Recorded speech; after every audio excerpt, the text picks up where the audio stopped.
Saya mau tanya, apa yang membuatmu berminat dengan pengumuman susunan pengurus DPP Partai Golkar?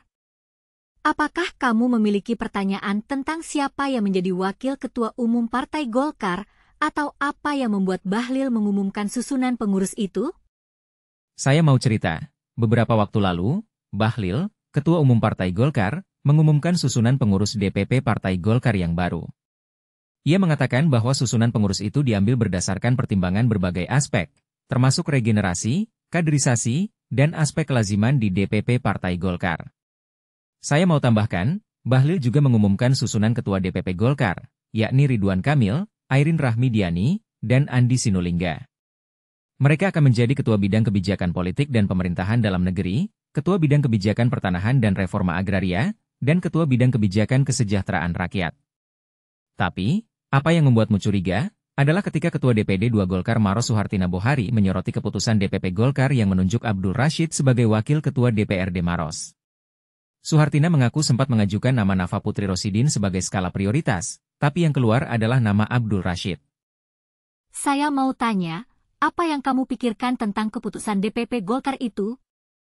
Apakah kamu setuju dengan pilihan yang diambil ataukah kamu memiliki pendapat lain? Kembali ke berita, Bahlil mengumumkan susunan pengurus DPP Partai Golkar yang baru.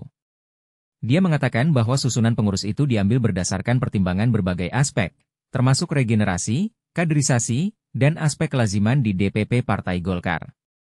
Saya mau tambahkan, susunan pengurus itu juga sudah memperhatikan masukan dari organisasi hingga organisasi sayap Partai Golkar. Bahlil mengatakan bahwa mereka akan bekerja keras untuk memajukan Partai Golkar dan meningkatkan kualitas pengurusannya. Tapi, apa yang membuatmu curiga, adalah ketika Ketua DPD II Golkar Maros Suhartina Bohari menyoroti keputusan DPP Golkar yang menunjuk Abdul Rashid sebagai Wakil Ketua DPRD Maros. Suhartina mengaku sempat mengajukan nama Nafa Putri Rosidin sebagai skala prioritas, tapi yang keluar adalah nama Abdul Rashid. Saya mau tanya, apa yang kamu pikirkan tentang keputusan DPP Golkar itu? Apakah kamu setuju dengan pilihan yang diambil ataukah kamu memiliki pendapat lain? Kembali ke berita, Bahlil mengumumkan susunan pengurus DPP Partai Golkar yang baru. Dia mengatakan bahwa susunan pengurus itu diambil berdasarkan pertimbangan berbagai aspek, termasuk regenerasi, kaderisasi, dan aspek kelaziman di DPP Partai Golkar. Saya mau tambahkan, susunan pengurus itu juga sudah memperhatikan masukan dari organisasi hingga organisasi sayap Partai Golkar. Bahlil mengatakan bahwa mereka akan bekerja keras untuk memajukan Partai Golkar dan meningkatkan kualitas pengurusannya.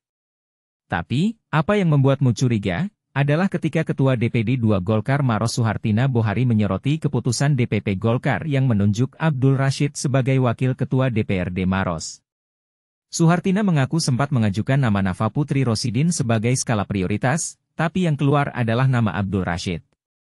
Saya mau tanya, apa yang kamu pikirkan tentang keputusan DPP Golkar itu?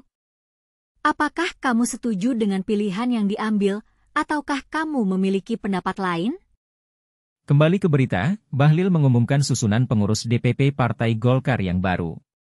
Dia mengatakan bahwa susunan pengurus itu diambil berdasarkan pertimbangan berbagai aspek, termasuk regenerasi, kaderisasi, dan aspek kelaziman di DPP Partai Golkar.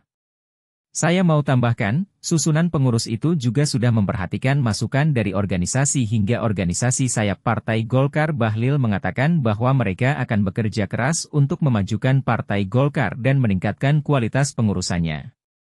Tapi, apa yang membuatmu curiga, adalah ketika Ketua DPD II Golkar Maros Suhartina Bohari menyoroti keputusan DPP Golkar yang menunjuk Abdul Rashid sebagai Wakil Ketua DPRD Maros. Suhartina mengaku sempat mengajukan nama Nafa Putri Rosidin sebagai skala prioritas, tapi yang keluar adalah nama Abdul Rashid. Saya mau tanya, apa yang kamu pikirkan tentang keputusan DPP Golkar itu? Apakah kamu setuju dengan pilihan yang diambil ataukah kamu memiliki pendapat lain?